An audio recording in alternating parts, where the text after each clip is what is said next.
Praise the Lord. Yeah. Ia le alofa maleanga leo le atua.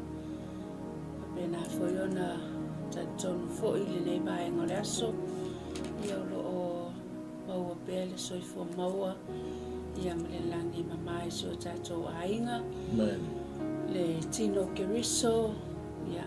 Le foio le ainga le Global Kingdom TV channel.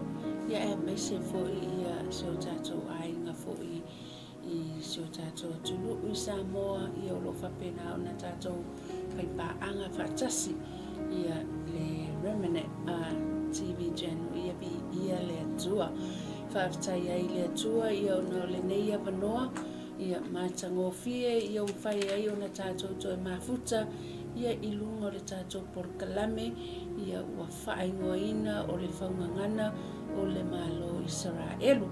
Ia i le suafa mamalu o le suafa 𝚟𝚒𝚙𝚢𝚑𝚝, le suafa e silisili, suafa malava, suafa leo Yesu Keriso, ia mate whaatalofa atu ai, ia ma whaafeiloa i atu ai, i le su ai o sunga i whawhiangainga mo tō wharetua, o ta māmatina matua, ia o le lo si o tātou ainga, ia e maise foi ia o ainga mawo ia o so ma ua foi e ka le sia le li el file mu ia bi ia le atua fatalo fatua ia ma fafelo ia tu ia le 𝚗𝚑𝚑𝗏 o le whangangana o le Malo Isaraelu ia te ma ua ma le tama ia i le nei vai ngore aso ia e fatalo fatua ia ma fafelo ia tu ai ia i lo o taupa ia ma lo o tau mamalu taila vai la o tau tatalo ia whapena o na tātou toi mafutai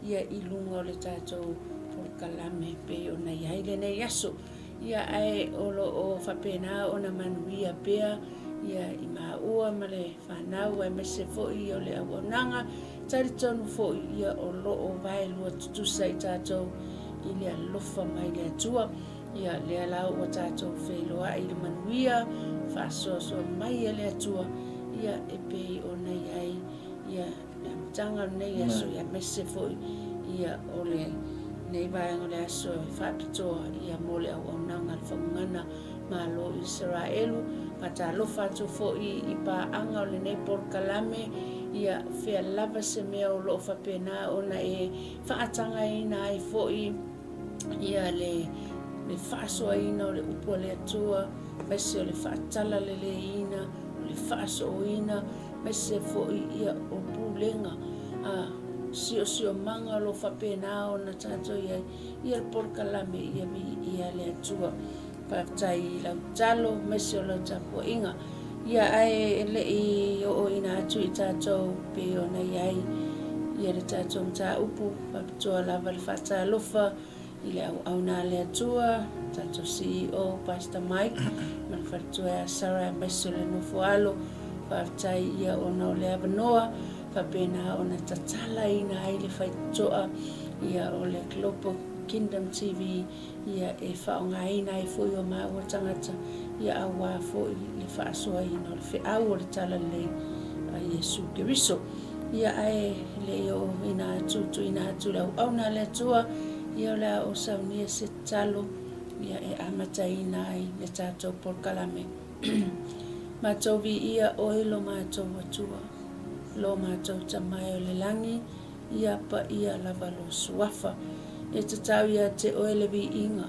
tatau ia te oe le whamanu ma le whanetanga awana le seno oe mātou te le toi maua le nei avanoa mātou whelo ai ai fia ma lawo ona ia Pastor Mike ai mese o seo mātou a inga pele o le tino keriso i lunga o le mātou ala leo whaftai tamai a vanoa whapena o na e tatala ina pea ia awale au onanga ta lai ai le whiau le Malo e mese o le tala le Yesu Keriso talo i e whamanuia e seo mātou a inga o le Global Kingdom TV ia e mese foi ia o mātou a inga o mai moa mai Samoa ia so se atunu i e whamanuia i ate i lātou talo foi tama mana tua ia lo nu o Isaraelu ia iai lo wanga lele ia pa Yerusalema ia e maise fo i o nuu no fotua oi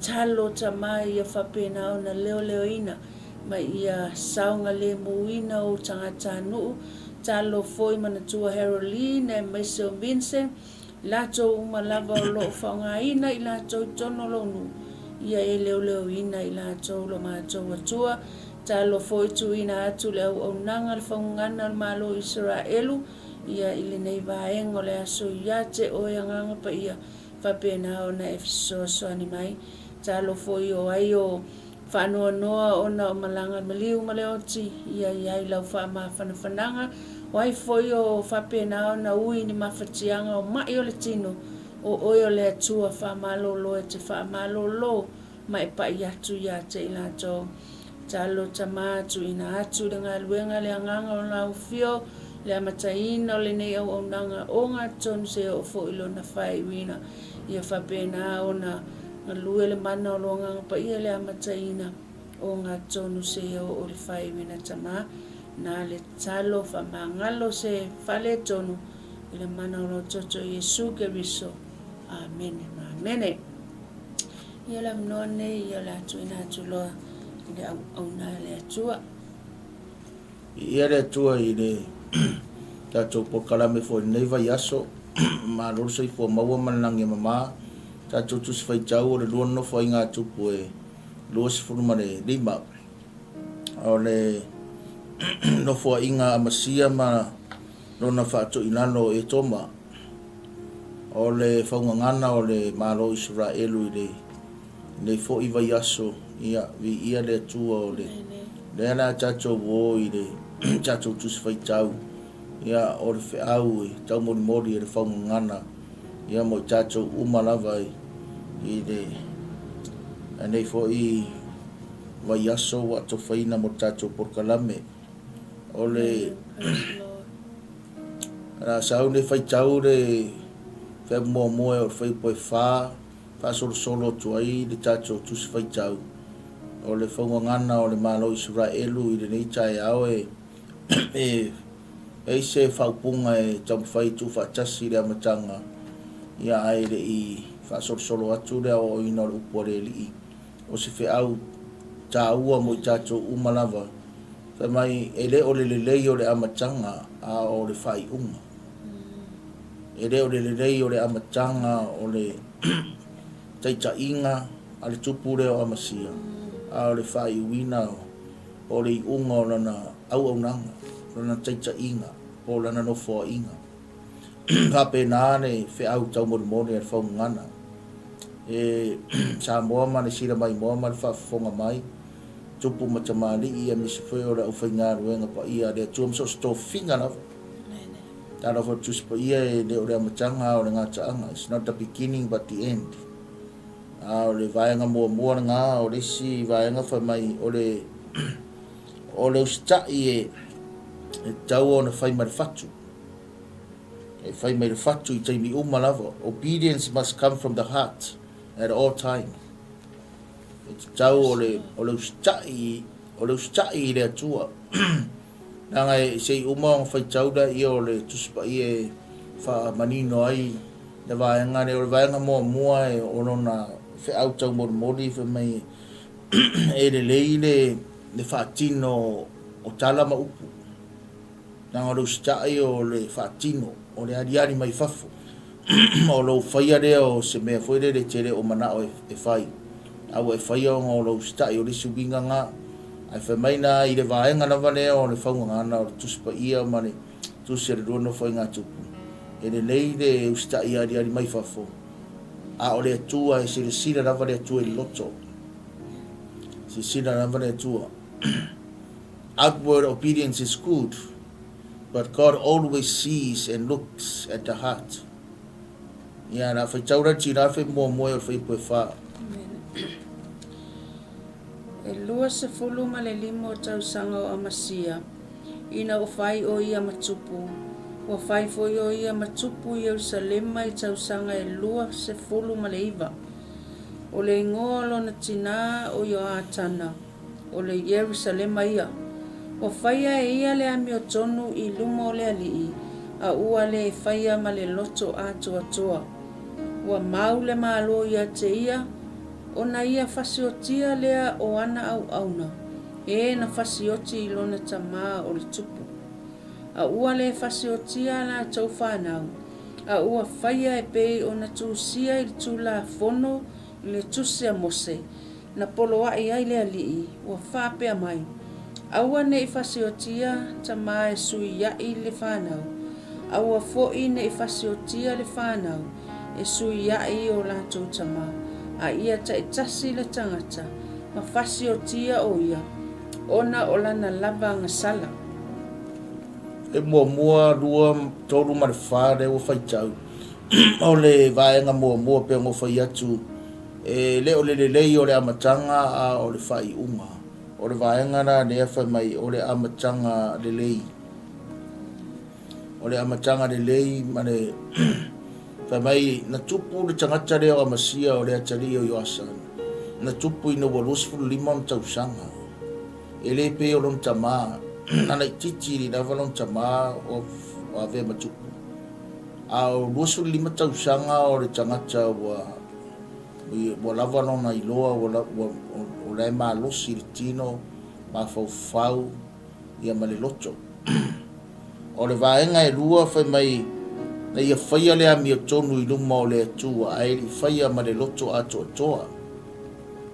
Na whaira e le tupo amasia I le amatanga o lana nofo inga le ami o tonu I luma o le atua ai le leilo na loto. Pea no whai atu e wa aitangata I le me ari mai fafo. A o le atua e sira le atua I le loto. Pa pera ia e sira fiara I le atua le loto, sira fia I le atua mea umalawa, mea ari mai fafo. But people can see the outwards, the things they ari mai, the things that we can see. A o tangata I le mwhainga vai tono loto o tangata. Na o le atua e mwhainga vai e msirisire I le atua. Lesi vaenga e toru e vaenga o whai upu I o whai tauina. Wha meina ia whasiotia au nao e whasiotia lon tama. Ai le whasiotia la tau whanau. E tusa ma le tusi na tusi nano e mose tusi o tūra fono. Tau no me rusu wha. E pasifuru ono na sa wai le vaenga le nāpea e whai tau iai. Awa ni whasiotia whanau o ngā sala la tau tama po la tau mātua. Au whaingi whasiotia mātua o ngā sala a whanau. Ka mai nanga te tau le sala I le sala. O le tangata whenga inga tuai la, peisa kako kiru mtatu whai tau ti ai. Peisa whaatanga me nea, a le whenga inga fōwa le ai. E wale toi whasiotia le tangata pe a sui ai le toto, le nifo, ma le mata I le mata. Whenga inga tuai la ngā, whenga inga fōu, ia se wanga I taua le tutupu ia o ngō. Taua lava o ma whewai inga. A o le mesa I whenga inga tuai a whai e whasi le tangata o tau inga. Tau whainanga o tau inga whasi tangata o le ainga la I e whaparengi ai. Tai mirangi e leo toi whasi o tia I le tino. A le whasi o ti lava I tala ma upu ma mea umalawa. Wha olo a taua I a ma mea whapena. Lewa te vai e iwa tenen tupu. Na si me taua I o le vaenga I si atu taua I e le si while mua e maua ai. A vaenga na rea mua whamai. Peo ngō whai atu rea matanga, e le leile mea lae ari mai, ai e le leima le loto. O mea ari rā ma mea whaatino mea umalawa, ona o le alofa, whamaoni, ma le au nanga, le taita inga. Le leira mea lae ari mai ruma. A o le tangata o le atua, e sira I le loto I tono loto le tangata. Vaenga e lua rera whai tau e le tina, o le whai upo e 5, e o le whai pasipuru tolu. Whai si te leo le vaenga nea. A o le vaenga nea whai mai o le manu Malo ia e toma ona o le whasosoani a le atua. O le manu Malo ia e toma ona o le whasosoani a le atua. Manu Malo ai le tupu leo amasia ma le tua inga o yuta le pito I lalo. Ia yuta mpeni amina. A manu Malo le tau amasi ia e toma o ngā le atua. A vatu fo se au o le whaungangana le nei taimea le whai tauina tina. Whai upu ia, e tātou te manu Malo I mea lava o le atua. awang ika ko whamaulunga o tātou. Na whaitaura tina whai upo e lima e o sfuto. Ua whaapotopotoina e amasia o yuta. Mana tō fia i la tō e whai maali'i o taito afe, maali'i o taito a selau. I a inga o la tō tama, i yuta uma mapeni a mina. Ua ia whaitauina i la tō e a fua i e na lua fulu o la tō tausanga. Ma e ua matutu ai. Ma ua i loa o i la tō e tolu selau afe o tangata tau ua filifilia. E o atu i taua, o e ave tau matali puni. Ua wha o loa taua ina foi e ia o toa malolosi, e se lau o afe mai Isaraelu. I tā leni a rio e tasi le se lau. A ua sau le tangata o le atua i a teia. Ua wha pia mai, le tūpue. Awane i o wha tasi ma oe au a Isaraelu. A wā ele o iai le ali i a Isaraelu.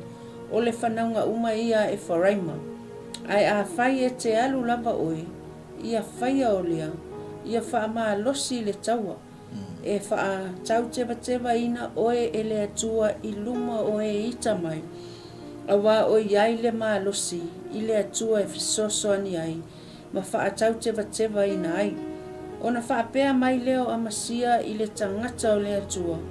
Ai whapea whea ea tā lene se lau ua o abatu ai i au a Isaraelu.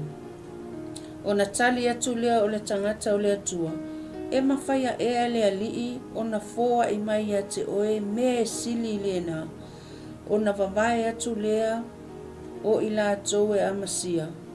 O au lava na o mai a te ia mai e wharaima. Ia o i lo la atou nuu. O na matua tupu tele ailea. O lo la atou wita ia yuta. Ma ua la atou to e foi i lo la atou nuu male i tele. A ua whaama alosi amasia. Ma ua taita i atu lona nuu. Ma ua o atu i le vanu masima. Ma fasi o tia le whanaunga seira e se fulu wafe. A o wafe se fulu o e ola ua ave whata ngata o taua ina e le whanaunga i uta. Ma ave ia te i lātou i lunga o le mato. Ma lafo i lalo i lātou ai lunga o le mato. Ona momomo ai lea o i lātou uma. Ai o tangata o au na tutoe whaafausia. A o tangata o au na toe whaafausia e amasia. Ina ne i lātou o mai ia i le taua. Na lātou o Sofia ai o yuta. E ngata mai i Samaria, e ngata atu i pete o rana. Na fasia o i lātou e tolu afe. Ma lātou vetea le vete e tele. E ia le atua i le whaitauina o nantuspa ia. O le manu Malo ia e toma ona o le fisosoani a le atua. O le wheau mo le tātou Faugagana. Tari tonu i le atua e tātou te mau ai le manu Malo. Tu salava po le alo na tau. Tātou tari tonu i le atua. Tātou te mau ai le manu Malo. Tu salava po le alo na tau. O le tari tonu i le atua ma le manu Malo i le atua. E iailo na tau e tutongi. Peila o i.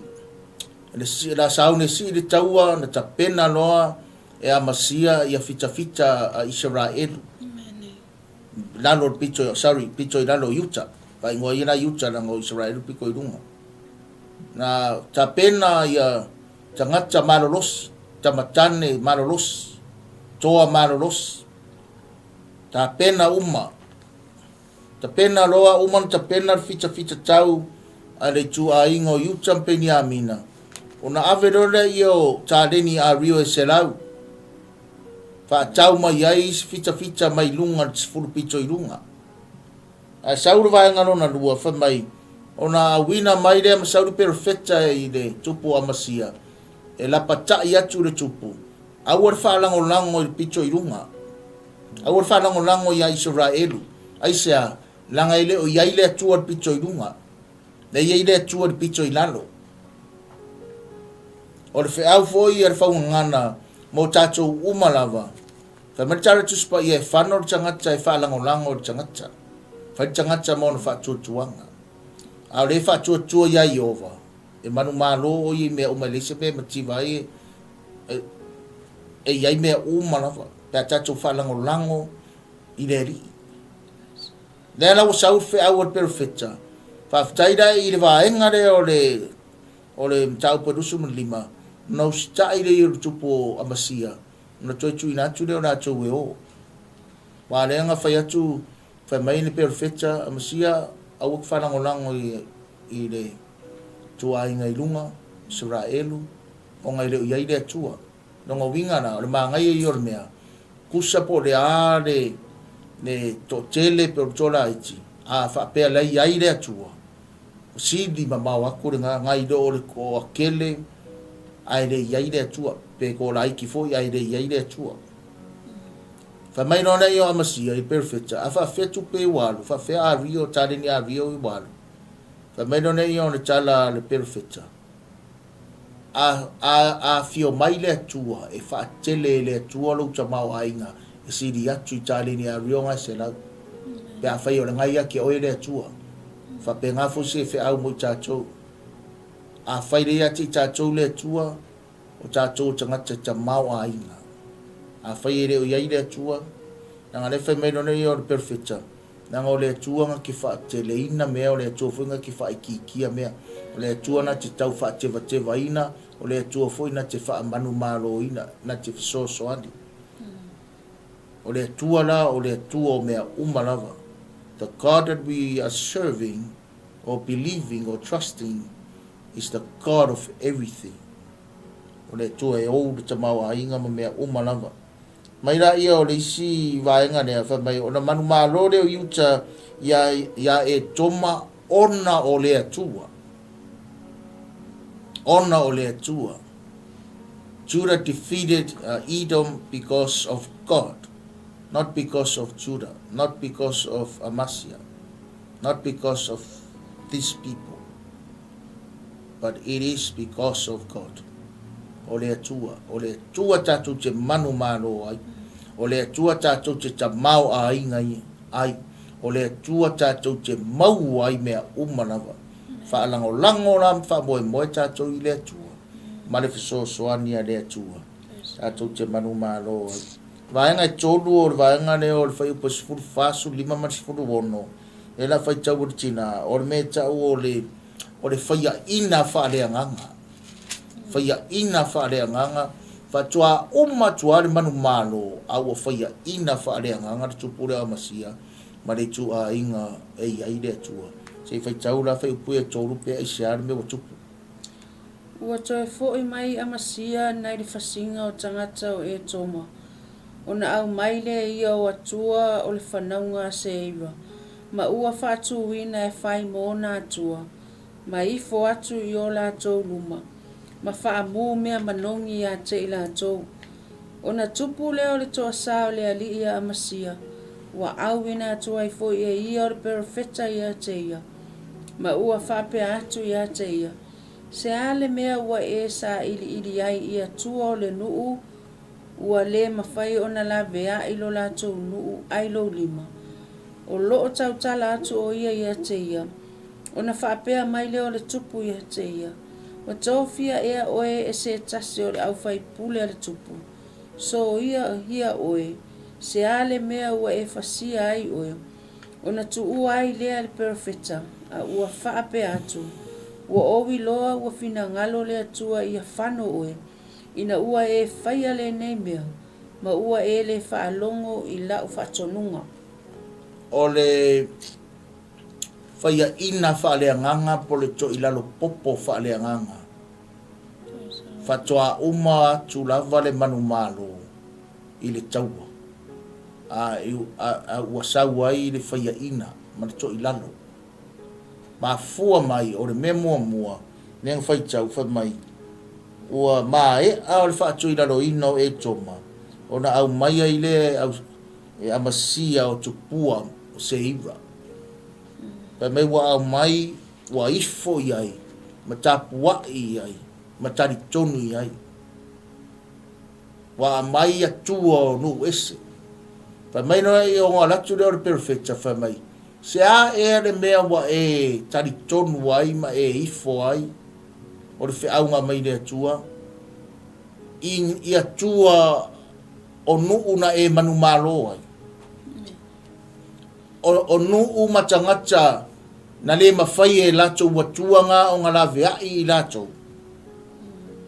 A ngā wa e au mai e te ifo iai, mai tapua i iai. Ai ngalo i roa le atua o atua.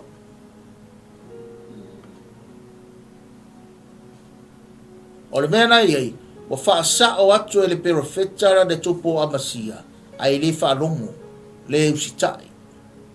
E seanga talang whai, whamenga ko fia ea oe ki sau e whaukua inga na maro.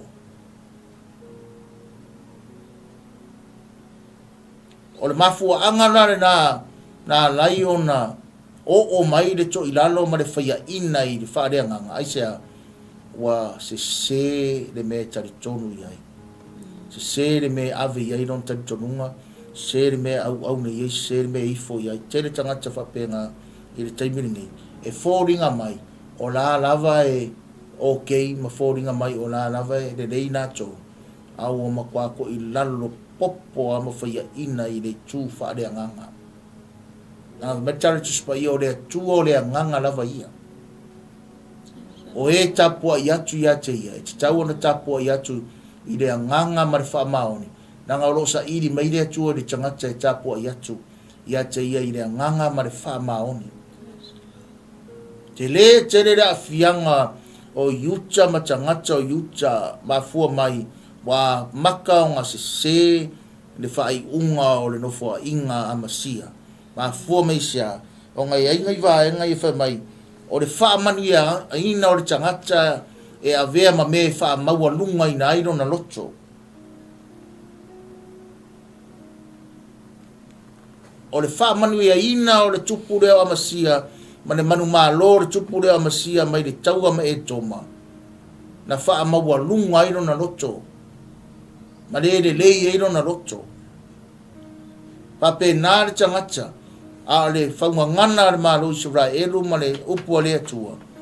Nanga wa ngalo ia amasia, wa ngalo le tangata, wa ngalo le taitai, ngalo le tupu. O le atua nga mafua ina manu malo, ai vai le mea makau kia, kango kuroi ia kua ese. Kango kuroi tupua, kango kuroi ai, ai ngalo le atua o atua. Ma le tupu ma le li o li na mafua ino nga mangu malo. Le ne fe mai e avea le manu malo tangata i nisi taimi ma mea e wha maua lunga ina i le loto e le anga i le loto ma awha ina i roa ma le anganga awha ina i ma le anganga e matau tia tere le mea nea o le wha maua lunga o le loto o le tangata a wha maua lunga o le loto o le tangata sa moa ma le sira mai moa mai e a whai nei mea lava e o lava nan tapua inga e o yon tofi man tiu te whaare anganga e a whai na ia ma fua mai wha maua lunga o le loto o le tangata ta merona ia o le tangata e le whautua ina e pa maua lalo o le tangata e le whautua ina e pa maua lalo tato whai tetera i le menea o le whautua ino i tātou. Nā rewa vatu whautua ngā tangata o le atua le perofeta. Whai mairona ia o le se whai upo le whai tau tina. Te toi whai tau mara whai upo e sifuru lima. O na tupu leo le tō sao le ali ia amasia. Wa awina atu ai fo e ia o le perofeta ia te ia. Ma ua whape atu ia te ia.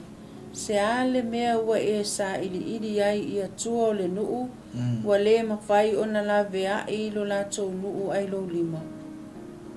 Mati sifumane ono. O loo tau tala atu o ia te ia, o na whapea mai leo le tupu ia te ia. Ua tōwhia ea oe e se tasi o le au whai pule a le tupu. So ia oe, se ale mea e te whasia ai oe. O na tu ua ai lea le perofeta, a ua whape atu, ua owi loa ua finagalo le atua ia fano oe ina ua e faia lenei mea ma ua e lē fa'alogo i lana fa'atonuga. Wa owi lo wa finangano le atua ina ia whano oe. Ona ua e whaia le mea wa e au mai atupua ma e ifo iai e uro tua i le atua lea na sosoani ate oe. Wa owi lo wa finangano le atua ina ia whano oe. Whai punga suongo a. Ina ia whano oe. Ina wa e whaia le mea ma wa e le whaalongo i lau whatonunga. E le anga tele sa moa sida mai moa ma whafonga mai e le anga tele le tatou le whaalongo i le upua le atua. Le anga tele le tatou le whaalongo i le sa valia le atua. A mese lava mea nea o le whi au tu sa o mai i le tangata o le atua. Mo le lei o tatou. Nanga laua pe o whi atu o le wha maua lunga o le tangata. E mafua mai le wha manuia ina ai ngalo i tangata e le o ia maau tātou le mafuanga o le atua lava i toa tasi le mafuanga o mea lava e tutupu i o tātou tangata me se o le manuia ma le manu malo ma mea lava e o ai atia le anga tere le mea nea o le fōringa mai o le austa i le atua ai ese mea u whai vai rai i unga le ua o mai whai unga o toa aru ese aru tupu mane atua. Toa mai mari perfecta o le whalongo. O le whalongo o le usta i tala le atua. Nea nau whai mai, o ui loa o mana o whirangaro le atua ina i whano oe. Ono le mea ne wai whaia, ma wai le whalongo i perfecta. O le whalongo i whatonunga le ali tangata o le atua. Waenga e whaa whai mai o le whaipo sulfito e o lua whaa. O le whaa maua lunga e whaia ina ai. O le wha maua lunga o le tangata, the bride, the course defeated. E whaia ina ai le tangata. Na whai taura le tina whai pasu fito o lusul wha. O na whiriwhiri ai lea o amasia, le tupo i uta. Mana awina atu le sa bali ia i o asa, le atalii o i o asasa, le atalii o ieu, le tupo o Isaraelu, wa whape atu. Ma leo mai ia se e 𝚟𝚑𝚎𝚢𝚅. O na tali mai ai lea o Ioasa le tupu o Isaraelu, ia amasia le tupu o Iuta. O whapea mai, na ave le whiau a le la au taratala o i le panuna, i le a rasi o i le panuna. O whapea atu, au mai ia lo wa whawhine, e whai maa wā a lo ua tali. A ua ui ane le manu whiai sa i le panuna. Ua soli i le la auta tala. Ua whaapea ane whaauta. Ua whasia e oe o e toma. Ua wha mawalunga ina e fo ilo loto e mita ai. O le nei, i nāno fo ia oe ilo fale. E te whaaputu le leanga i sea. Ina ia maalai ai oe a toa mai yuta whaatasima oe. A ua le whaalongo amasia. Awa mai le atua lea mea ina ia tuuina atu ina atou i le 5 o e ita mai. Ina ua la atou sa ili atu i atuo e toma. O le lua no whai ngā tupu e 2 5 whai upo e se furu ma le fito e o lusu ma le wha. O le wha maua lunga o le loto o le tangata e mafua ai o na whai a ina le tangata. O le wha maua lunga o le loto o le tangata e mafua ai o na whaia ina le tangata. Na manu malo ia e tomaonga o le atua. Mo ese ma le atua. Wairanga yoi mai le atua. Wha maua lunga le loto a masiaka ngolo lu ia yo asari a kari yo asasa le tupu o pito i lunga o Isaraelu. Sifuru pito i lunga. Fa mai sausi i ka wha sa ngai. Ai whai tau i tusi pa ia wha perutania. Fa mai sausi i ka wha sa ngai mata tau.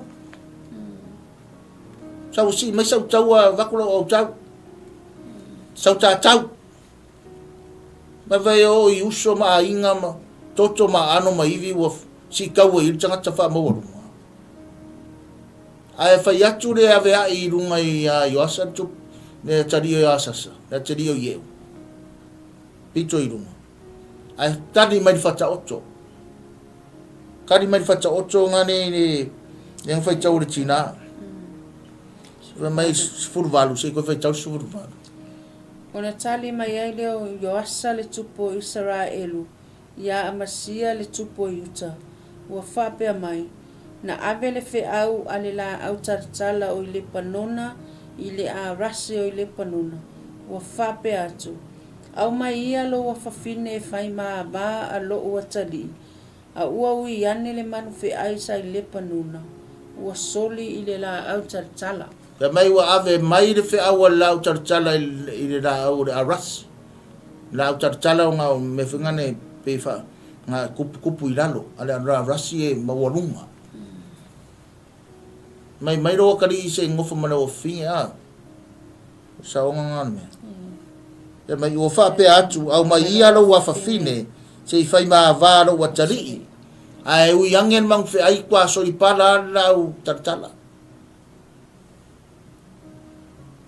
lesi va e ngai koru ia i whai mai o ngā lapa tai atu lea o le tupu o yo asa piko i runga Malo lori ko fale ki sa ngare muai aua ke nongo wingan me fingane aua ki turowa aua ki kau kala kiki an malo lor ko fale ki sa ngare mu le yai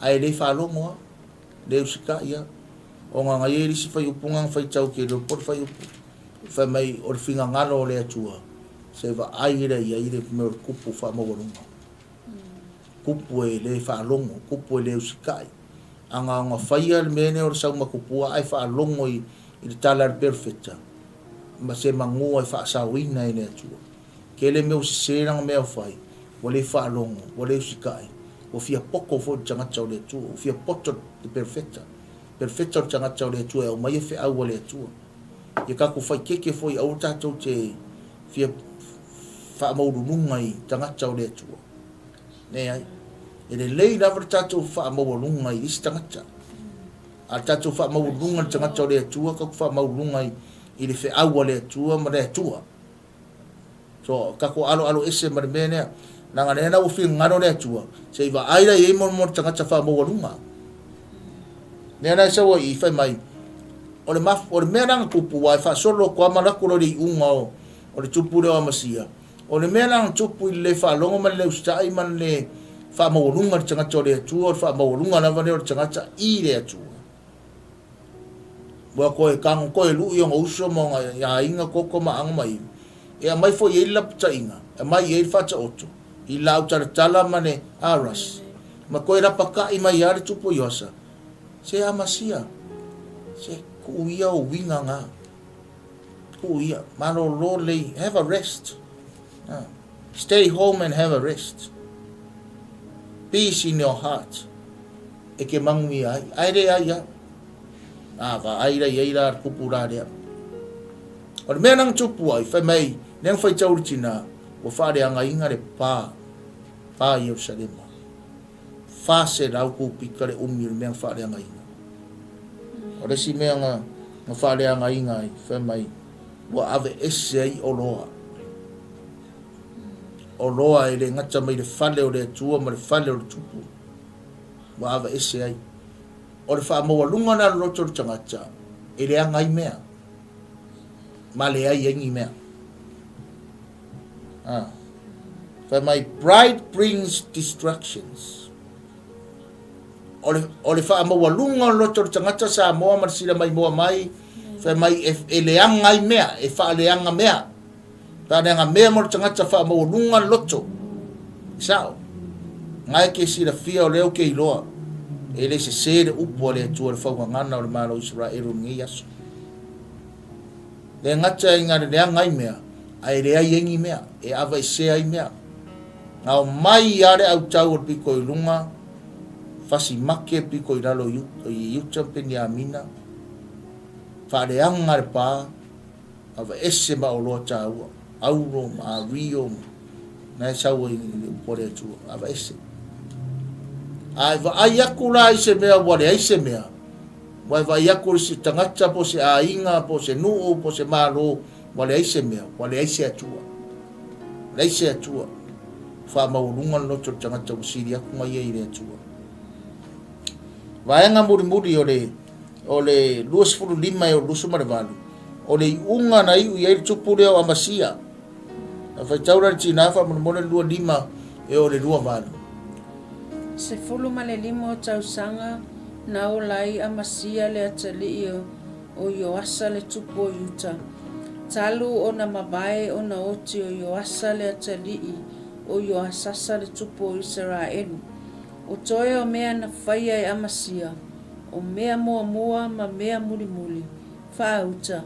E le tusia ea i le tusi i tupu o yuta ma Isaraelu. O ia na po na liliu ese ai o amasia i lona muli le ali. Wala to fo ua i fo o ia i Jerusalema. O na sola leo o ia i la kisa. A ua awina atu nisi e tuli loa ia te ia i la kisa. Ma ua la to fasioti ia te ia i lea mea. O na la to au mai i lea ia te ia i lunga o le solfanua. Ma ua la to tanu mia o ia. Whaatasi mo ona tamai i le ai o yuta. O le unga ngā o le tupu leo amasia. Whai mai langa tuspei sa mo le whaitau mai i tausanga e sfururima i ngau mai ale le oti o le tupu le pito i runga. I osa le tari o asasa. Ai a kako suem kako whaikau iai. Whai mai inga ua mai ale whaia ina o amasia ma le tu a inga pito i lalo o le nuu leo Isaraelu. Piko i lalo. Iutampe ni amina. Whai mai o tausanga umaia ngā ai le tua pe ngā furi tua ai maru ese ai le tupu leo amasia. Maleli. E le titi la mafuanga ka mai kausanga. E le titi la se kaimi ngaru ese ai amasia. Maleli. A le mea tupu whai mai ua tupu ai i taimi atoa ia le fofuanga whaarilo lilo o le mea o le unga e o i le tupu whamawalunga ma le tupu whamawalunga le whaalongo le ustai te maru ese ma le atua o le fofuanga na neanga ko umi ai se ia whaapena o na whaatoi lalo ina ma whasiotia e ne sau whai mai ua oti o ia matanu mai o le memo mua ai le i whasiotia o ia whai mai ngā sola i le nguu ngane o la kisa ia o ia bona li liwe sa io amasia i lona muli le alii mo na tau fo ua fo o ia i Jerusalema o na sola le o ia i la kisa ua awina atu nisi e turi loa ia te ia i la kisa ma ua na tau fasioti ia te ia i le mea o le unga ngā tangata e le loa le atua o wha solo atoa le wha longo le ustai le wha longo tangata o le atua o le unga ngā tangata whai mai e ngā i loa mua le atua maua Malo maua mea uma ngalo lo le atua ai wha sanga i atua isi unga na ne o tangata i le ngata ngā maari pe lepe i mea awa ese i mea ai o tangata wale ola i eri ola wha solo aku ola wha sama no o le meku e ui le solo according to the verse and the chapter e ui le sola ese ai vai le i le fuanga wha riro na ngofako ia e nanga le whai meiris whai upunga i runga aku ua fina ngalo le atua e wha umatia oe wha o le anga i ati oe aisea leanga ua tangata ua makua le sao i eise upu le sao i eise kala le sao i eise mea le lei ngā o mea le anga lava o whaasanga i nana rei ngā ngai loa lava e whaia kua wale ai sora roa ai ngā mangaku la tupu amasia fa uma ka ko porkalami na manatu tupu amasia o longa sola i la kisa e lave inga i oi o o le ngu leo akisa pe se ngu fuingane e mapu ia i so sola i tangata pa pe e saunga le mu ai awalangi ngalo i tangata e kupu lava leo amasia o tatou Faugagana awangi ngalo i tangata pe maritara le faisalamu po fea o ke aru ia pe whainge o apa au mo lele mawalunga i kuru inga lana pe fofola so moenga i se hori po fea lava o te aru ia e iai lava oe le atu sora kupu i la kisa mare mauki ngoa e ola ai a fuafuanga le atua o le awa iai lunga le whaasalanga na wai rai lunga le oti na wai iai lunga le whaafanonga i lunga le tangata e le whaalongo ma le ustai i le atua sa mo ai ma le sira mai moa mai Faugagana o le Malo Isaraelu i le neiva iasu tatou whaia le ami o tonu le atua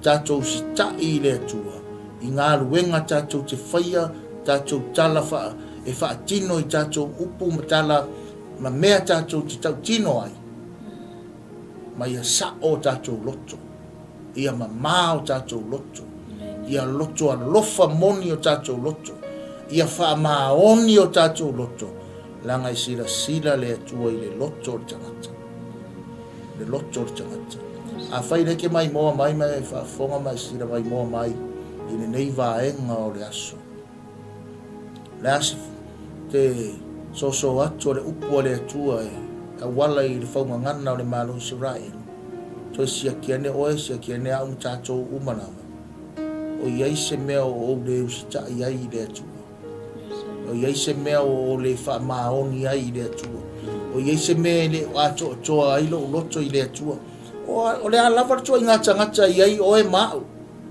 pe telling au mea pe le se mea pe tamawa inga po le alava toa i ngata I believe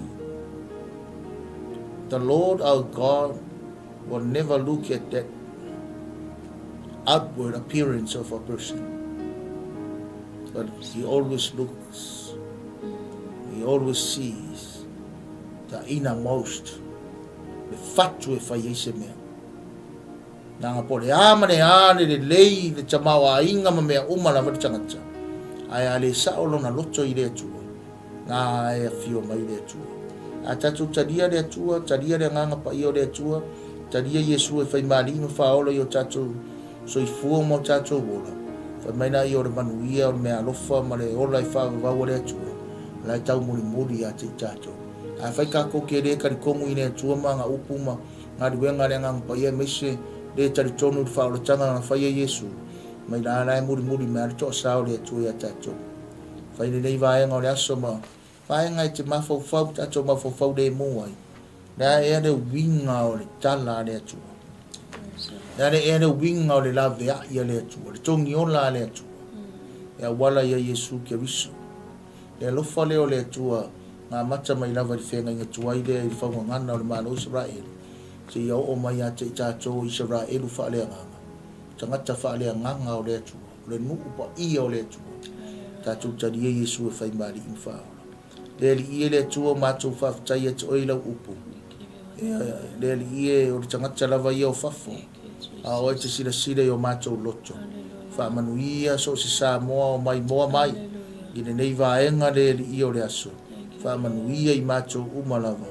Le atua e ia mātou stai me whaalongo. Ma ia mātou taria le whiau. Mai o tangata pa ia e manu i ai o mātou wolanga.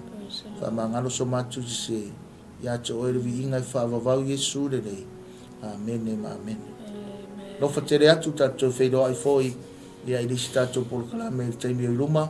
Whaamanu ia tere atu le atua ona o Yesu. God bless you all. Shalom, shalom.